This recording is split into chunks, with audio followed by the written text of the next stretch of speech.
اعوذ باللہ من الشیطان الرجیم بسم اللہ الرحمن الرحیم قد افلح المؤمنون الذین هم فی صلاتهم خاشعون۔ صدق اللہ العظیم۔ خواتین و حضرات، یہ 18واں پارہ ہے۔ اس پارے کے اندر 3 صورتیں آتی ہیں۔ پہلی صورت سورہ مومنون، دوسری صورت سورہ نور اور تیسری صورت سورہ فرقان۔ آئیے جز 18 ایٹ اے گلانس دیکھتے ہیں کہ ان میں کیا مضامین آئے ہیں۔ پہلے رکوع میں اللہ تبارک و تعالیٰ نے کامیاب ہو گئے مومنین اور ان کی بعض صفات، ان کا تذکرہ فرمایا، اور اسی رکوع میں بتایا کہ اللہ تبارک و تعالیٰ ماؤں کے پیٹوں میں انسانی بچے کی تخلیق کیسے فرماتا ہے۔ یہ 6% مضمون ہے۔ رکوع نمبر 2 سے رکوع نمبر 6 تک، یعنی اس پارے کا 29%، 29% جو مضمون ہے وہ انبیاء کرام علیہم السلام کی دعوت اور اس کے نتیجے میں ان کی قوم کی مخالفت، ان کی قوم کے بعض لوگوں کا رویہ انتہائی نان سیریس تھا۔ ایٹ ڈرنک اینڈ بی میری، کھاؤ پیو موج مستی کرو، کون جانے کہ مرنے کے بعد کوئی زندگی ہے۔ ان کی باتوں میں نہیں آنا چاہیے، انبیاء کی باتوں میں۔ اس دنیا کی زندگی کے مزے لوٹو۔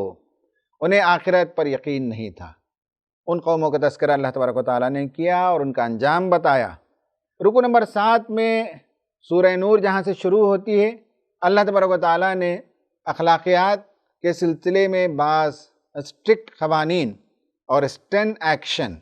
یعنی یہ ہے کہ میاں اور بیوی یا ایک مرد ایک عورت، ان دونوں کا رشتہ سوائے نکاح کے باقی سب طریقے غلط اور ناجائز ہیں۔ کوئی مرد اور کوئی عورت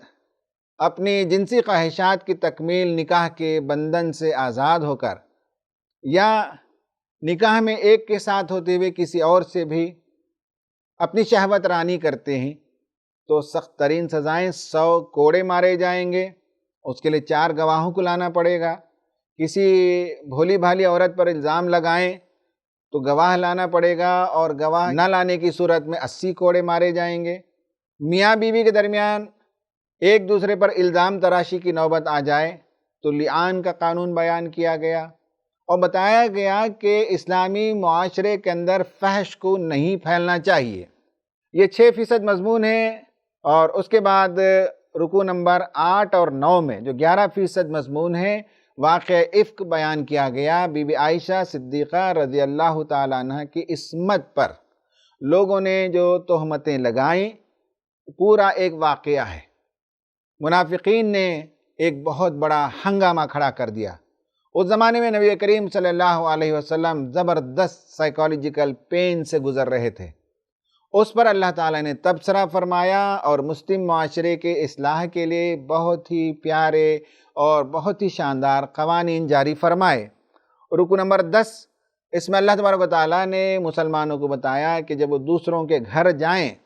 کسی جگہ مہمان بن کر تو وہاں کے آداب کیا ہونے چاہیے۔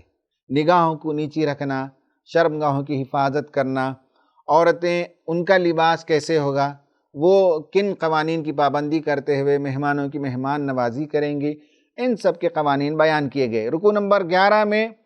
بہت ہی شاندار آیت آئی ہے جسے ہم آیت نور کہتے ہیں۔ اللہ نور السماوات والارض۔ یہ 6% مضمون ہے کہ اس پوری کائنات کی جو اصل حقیقت ہے وہ خدا تعالیٰ ہے، اسے ماننے کے نتیجے میں کائنات کی ساری جو گتھیاں ہیں وہ سلجھ جاتی ہیں۔ رکوع نمبر 12 میں اللہ تبارک و تعالیٰ نے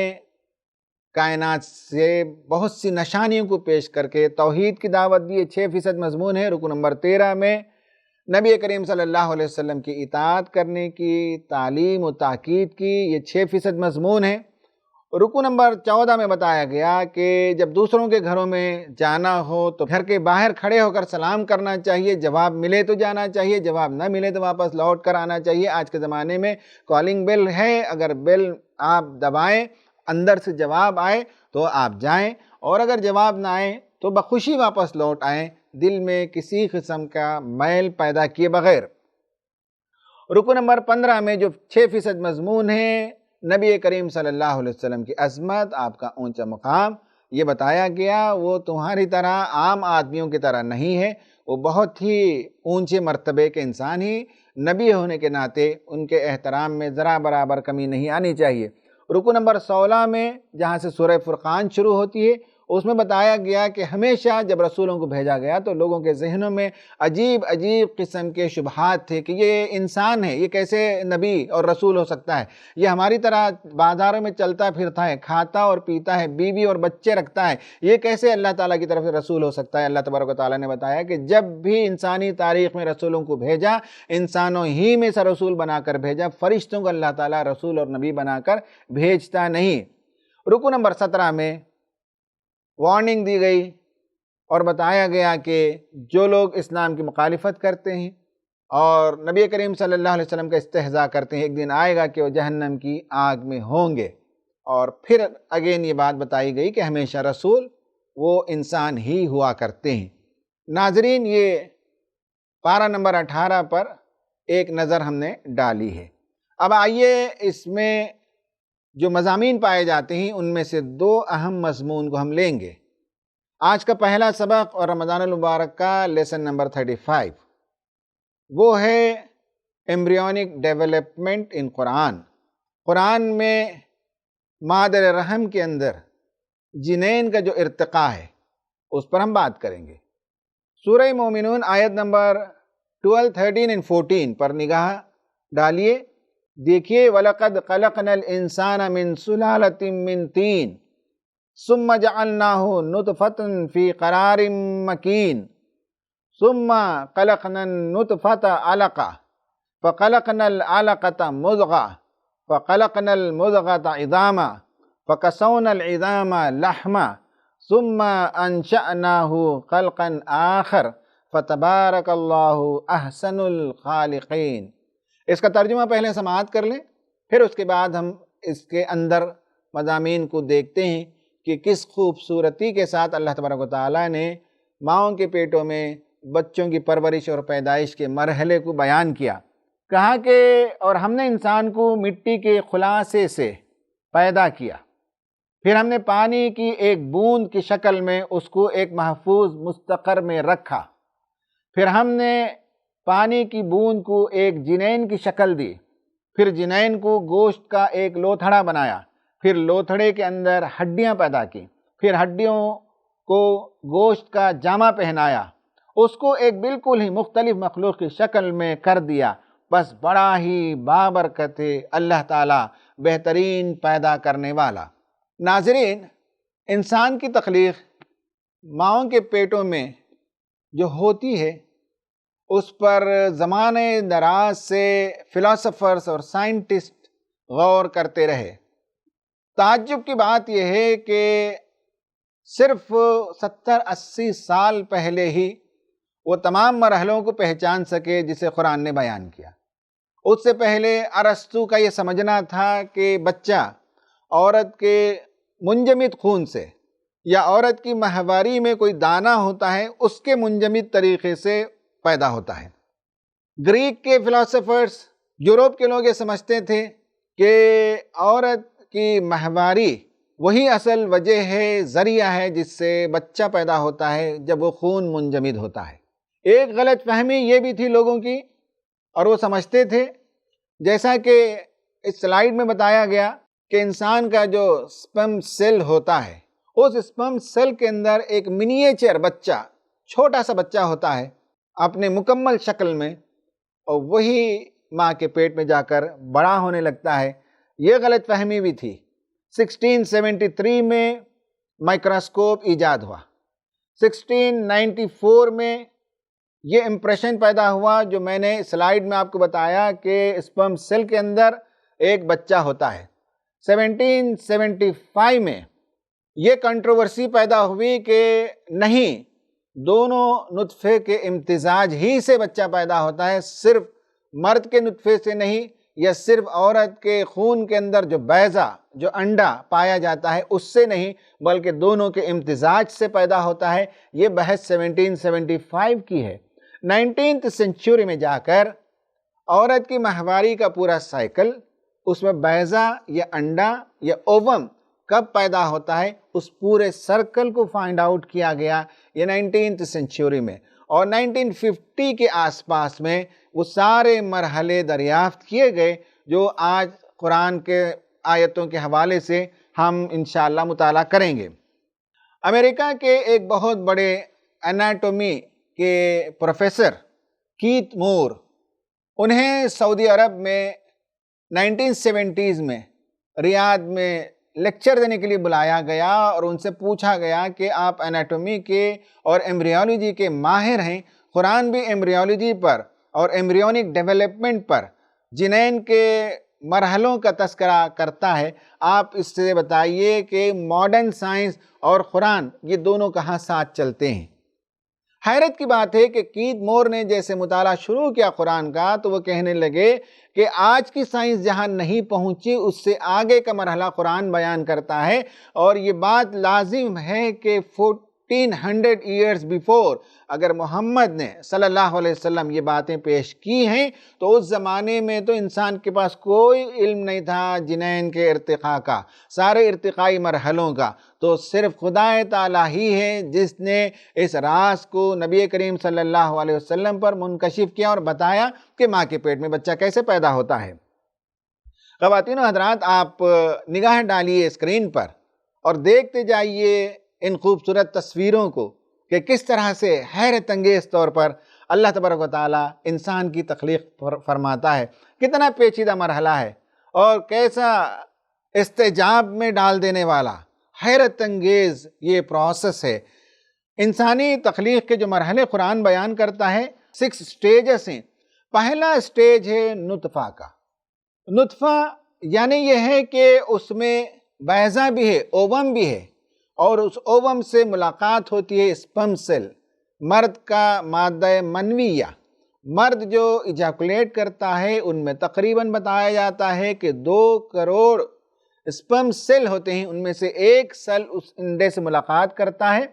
آپ دیکھ سکتے ہیں تصویر نمبر 1 میں نطفہ کے سٹیج میں یہ 0 سے 2 ویک تک، یعنی پہلے ملاقات ہوتی ہے فیلوپین ٹیوب میں جہاں 5-6 دن تک بچہ ہوتا ہے، پھر وہاں سے پھسل کر آتا ہے اور مادر رحم میں کوئی مناسب جگہ تلاش کرتا ہے اور اپنے آپ کو مادر رحم کے اندرونی حصے سے وہ چپکا لیتا ہے، جو تصویر نمبر 2 میں آپ کو بتائی گئی ہے، اور 7 دن کا بچہ اس طرح سے ہوتا ہے، مادر رحم میں وہ اپنے آپ کو لٹکا لیتا ہے، اور 15 دن یعنی 2 ہفتے کے اندر اندر بچہ جیسے کچھ نظر آتا ہے، یہ صرف مائکروسکوپ سے دیکھا جاتا ہے، یہ ہماری عام نگاہوں سے نہیں دیکھا جا سکتا۔ یہ ہے پہلا سٹیج جسے قرآن نے صاف طور پر کہا وَلَقَدْ خَلَقْنَا الْإِنسَانَ مِنْ سُلَالَةٍ مِّن طِينٍ، ہم نے انسان کو ایک مٹی کے گارے سے پیدا کیا، ثُمَّ جَعَلْنَاهُ نُطْفَةً، پھر ہم نے اسے نطفہ بنایا۔ نطفہ سے مراد اسپرم سیل بھی ہے، نطفہ سے مراد اووم بھی ہے، اور دونوں کی ملاقات سے جو زائگوٹ بنتا ہے اسے بھی نطفہ ہی کہا جاتا ہے، نطفہ امشاج فی قرار مکین، ایک محفوظ قرار پانے والی جگہ میں، ایک محفوظ ایسی جگہ میں جہاں جا کر وہ چمٹ جائے، جہاں جا کر وہ اٹک جائے، جہاں جا کر وہ قرار پا جائے، ایسی جگہ ہم اسے پہنچا دیتے ہیں۔ یہ 0 سے لے کر 15 دن تک کا مرحلہ ہے، یہ نطفہ کا مرحلہ ہے، یہ پہلا مرحلہ ہے۔ دوسرا مرحلہ یہ ہے کہ ثم خلقنا النطفة علقہ، اب اس کے بعد تخلیق کا مرحلہ شروع ہوتا ہے، اور نطفہ کے بعد جو دوسرا سٹیج ہے وہ ہے علق کا سٹیج۔ یہ علق جو کہتے ہیں، اس کے بھی قرآن میں یا عربی میں کئی معنی بیان کیے گئے ہیں۔ ان میں سے لنگوسٹیکلی اگر آپ دیکھیں گے تو ایک معنی یہ ہے کہ لیچ لائک سٹرکچر، یعنی جونک جو کسی انسان کے جسم سے لگ جاتا ہے اور اس کا خون پی پی کر وہ بڑا ہوتا چلا جاتا ہے، لیچ لائک سٹرکچر۔ آپ اسکرین پر دیکھیے بچہ جو 25 دن کا ہے، آپ غور سے دیکھیے وہ بالکل جونک کی طرح، لیچ کی طرح نظر آتا ہے۔ اور علقہ کا ایک معنی جس سے ہم معلق بھی کہتے ہیں، لٹکنا، اپنے آپ کو ہینگ کر لینا، یہ بچہ مادر رحم میں لٹکتا ہے، اپنے آپ کو ہینگ کروا لیتا ہے مادر رحم سے چمٹ کر۔ تو دونوں معنوں میں یہ زائگوٹ معلق ہو جاتا ہے اور لیچ لائک اسٹرکچر ہے، اور یہ ماں کے جسم کے خون کو پی کر پرورش پاتا ہے اور پلتا اور بڑھتا ہے۔ اس کے بعد تیسرا مرحلہ قرآن کہتا ہے کہ ہم فَخَلَقْنَا الْعَلَقَةَ مُضْغَةً، ہم علقہ کے بعد مضغہ کے اسٹیج میں پہنچاتے ہیں، اور مضغہ کا مطلب یہ ہے چیوڈ فلیش، یعنی گوشت کو چبا کر جیسے ڈال دیا جاتا ہے دسترخوان پر، جس کا کوئی شیپ نہیں ہوتا، شیپ لیس فلیش کہہ سکتے ہیں آپ۔ تو اس طرح سے بچے کو ایک گوشت کے لوتھڑے میں بدل دیا جاتا ہے، جنین سے آگے وہ لوتھڑی کی شکل اختیار کرتا ہے۔ آپ اسکرین میں اس تصویر میں دیکھیے، مضغہ کے سٹیج میں the embryo between 4th and 5th week still only the size of a pea، ایک بٹانے، ایک مٹر کی سائز کا یہ بچہ ہے جو ابھی گوشت کا لوتھڑا ہے۔ اسی کو دوسری تصویر میں دیکھیے،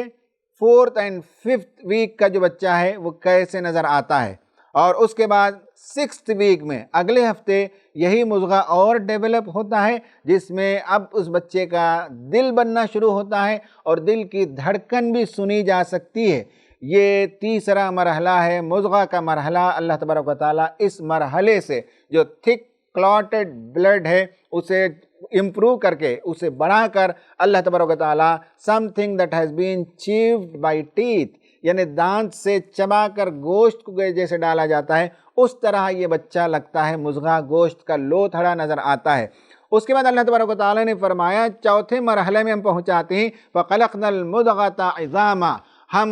مضغہ کے مرحلے کے بعد عظامہ کے مرحلے پر لے جاتے ہیں، اس پر ہڈیاں چڑھاتے ہیں، ہڈیوں کا پنجرا بننے لگتا ہے۔ اسے عظام اسٹیج کہتے ہیں۔ جب 7th week میں یہ جنین پہنچتا ہے، فیٹس جب 7th month میں آتا ہے، the embryo in 7th week looks more like human، اب تھوڑا سا اس کے اندر انسانی اعضاء و جوارح نظر آنے لگتے ہیں۔ اس مرحلے میں جا کر آپ دیکھ سکتے ہیں کہ اس ایمبریو کے اندر آنکھ کا حلقہ بنتا ہوا نظر آتا ہے، ابھی ڈسٹنکٹ فیچرز ابھرے نہیں، لیکن اندازہ ہو جاتا ہے کہ اس میں سر کون سا ہے، پیٹھ کون سی ہے اور آنکھ کا علاقہ کون سا ہے۔ یہ عظام کا یعنی ہڈیاں جب اس پر آنے لگتی ہیں تو یہ وہ مرحلہ ہے۔ پھر اللہ تبارک و تعالیٰ ایک اور مرحلہ آگے بڑھاتا ہے، وہ 5th stage ہے، جس میں اللہ تبارک و تعالیٰ نے فرمایا کہ فَقَسَوْنَا الْعِظَامَ لَحْمًا، ہم ہڈیوں پر جیسے کپڑا پہنانا ہے اس طرح سے ہم گوشت اڑھا دیتے ہیں، گوشت کی پوشاک چڑھا دیتے ہیں ہڈیوں پر، اب مزلس بننا شروع ہوتے ہیں۔ یہ سٹیج نمبر 5 ہے، the لحم سٹیج۔ یہ 8 ہفتے کا بچہ ہے جس میں مزلس فارمیشن شروع ہوتے ہیں، اور آپ اس میں دیکھ سکتے ہیں کہ 8 اور 9 ہفتے کا بچہ کیسے نظر آتا ہے۔ یہ ابھی 3.5 سینٹی میٹر کا ہوتا ہے اور 1 گرام اس کا وزن ہوتا ہے۔ یہ ساری چیزوں کو آج کے زمانے میں مائکروسکوپ اور وہ بھی ٹیکنالوجی کے انوینشن کے بعد اور نئی نئی چیزوں کے ایجاد کے بعد، انسٹرومنٹیشن کا زمانہ آنے کے بعد، باریک بینی کے ساتھ ان سٹیجز کا مطالعہ انسان آج کر سکا، لیکن اللہ تبارک و تعالیٰ نے اس زمانے میں بتایا کہ کس طرح سے مرحلہ وار انسان کی تخلیق ہوتی ہے۔ پھر اللہ تبارک و تعالیٰ نے فرمایا کہ 5ویں مرحلے کے بعد چھٹا مرحلہ آتا ہے، ثم انشأناه خلقا آخر، یہ ہے نشأ کا مرحلہ، پیدائش کا مرحلہ، یا یہ کہ اللہ تبارک و تعالیٰ گروتھ اینڈ ڈیولپمنٹ دیتا ہے، انکریز کا مرحلہ، بڑھوتری کا مرحلہ۔ اب تک کے جتنے مرحلے تھے اس میں دیکھ سکتے ہیں آپ کہ وہ مختلف شیپ اختیار کرتا چلا گیا، کبھی وہ چیپ فلیش کی شکل میں تھا، کبھی وہ جونک کی شکل میں تھا، کبھی وہ ایک گوشت کا لوتھڑا تھا، لیکن دھیرے دھیرے جب انسانی حیت بننے لگی تو اب انسانی حیت کے بعد نشأ کا مرحلہ آتا ہے۔ اس مرحلے میں آپ دیکھ سکتے ہیں the fetus at 11th week 6.5 centimetre کا ہے۔ اب اس کے اعضاء اور جوارح جو ہے صاف طور پر نمایاں ہو کر سامنے آنے لگے۔ یہ 9 ہفتے سے شروع ہو کر 38 ہفتے تک 38 ویک تک یہ نشأ کا مرحلہ ہے، اور اس کے بعد خلقاً آخر، یعنی یہ ہے کہ ان سب مرحلوں میں گزرتے ہوئے آپ کو ایگزیکٹ آئیڈیا نہیں ہوتا کہ کیا بن رہا ہے ماں کے پیٹ کے اندر۔ کبھی ایک دانہ ہے، کبھی ایک لیچ ہے، کبھی ایک ورٹیبریٹ کی شکل میں یا سی ہارس کی شکل میں نظر آتا ہے، لیکن ایک وقت آتا ہے کہ کمپلیٹ ایک دوسری ہی مخلوق اللہ تعالیٰ پیدا کر دیتا ہے، 45 سینٹی میٹر لانگ کا ایک فلی ڈیولپڈ فیٹس آپ دیکھ سکتے ہیں، اور وہ دنیا میں پیدا ہو کر آتا ہے۔ خواتین و حضرات، یہ بہت شاندار چیزیں ہیں جو آج سائنس کی دنیا میں ہمارے سامنے آئی ہیں۔ ایکشن پلان یہ ہے کہ thank God for each stage you pass long back, ہم ماں کے پیٹ میں جب تھے تو ان سب مرحلوں سے گزرے، اللہ تعالیٰ کا شکر ادا کیجئے کہ ان مرحلوں سے پار کرا کر اللہ تعالیٰ نے ہمیں دنیا میں پہنچایا، اور ہماری ماں نے جو مشقت اٹھائی، جو تکلیف اٹھائی، جن مرحلوں سے گزر کر اس نے دنیا میں ہمیں جنم دیا، اللہ تعالیٰ اس پر بے شمار رحمت نازل فرمائے۔ اگر وہ زندہ ہو تو اللہ تعالیٰ اس کا سایہ ہمارے سروں پر دائر قائم رکھے، اگر وہ دنیا سے چلی گئی ہو تو اللہ تعالیٰ اس کی قبر کو نور سے منور فرمائے۔ ایکشن نمبر 2 یہ ہے کہ pray for the unknown upcoming stages, جیسے یہ سٹیجز تھے ایسے ہی آگے موت کے بعد بہت سے مرحلے آنے والے ہیں، اس کے لیے دعا کیجیے۔ اب آج کے دوسرے سبق پر ہم آتے ہیں، اور وہ ہے لیسن نمبر 36، وہ اللہ تعالیٰ آسمان و زمین کا نور ہے۔ اس موضوع پر انشاءاللہ ہم بات کریں گے۔ سورہ نمبر 24 آیت نمبر 35، جس میں اللہ تبارک و تعالیٰ نے بتایا اللہ نور السماوات والارض، اللہ آسمان و زمین کا نور ہے۔ مثل نورہ کمشکات فیہا مصباح، المصباح فی زجاجہ، الزجاجۃ کأنہا کوکب دری یوقد من شجرۃ مبارکۃ زیتونۃ لا شرقیۃ ولا غربیہ یکاد زیتها یضیء ولو لم تمسسہ نار نور علی نور یہدی اللہ لنورہ من یشاء ویضرب اللہ الامثال للناس واللہ بکل شیء علیم۔ اس میں اللہ تبارک و تعالیٰ نے فرمایا کہ اللہ ہی آسمانوں اور زمین کی روشنی ہے۔ دل کے اندر اس کے نور ایمان کی تمثیل یوں ہے کہ ایک طاق ہو جس میں ایک چراغ ہو، چراغ ایک شیشے کے اندر ہو، شیشہ ایک چمکتے تارے کی مانند ہو، چراغ ایک ایسے شاداب درخت زیتون کے روغن سے جلایا جاتا ہو جو نہ شرقی ہو نہ غربی، اس کا روغن اتنا شفاف ہو کہ گویا آگ کے چھوئے بغیر ہی بھڑک اٹھے گا۔ روشنی کے اوپر روشنی، اللہ تعالیٰ اپنے نور کی ہدایت جس کو چاہتا ہے بخشتا ہے، اور اللہ یہ تمثیلیں لوگوں کی رہنمائی کے لیے بیان فرماتا ہے، اور اللہ ہر چیز کا علم رکھنے والا ہے۔ سامعین و ناظرین، اس سلائیڈ پر آپ نظر دوڑائیے، غور سے دیکھیے، ایلیمنٹس آف نور۔ اس آیت کے اندر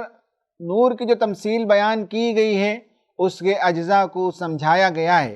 بعض مرتبہ لوگ غلط فہمی میں مبتلا ہوتے ہیں اور یہ سمجھتے ہیں کہ اللہ تعالیٰ نور ہے،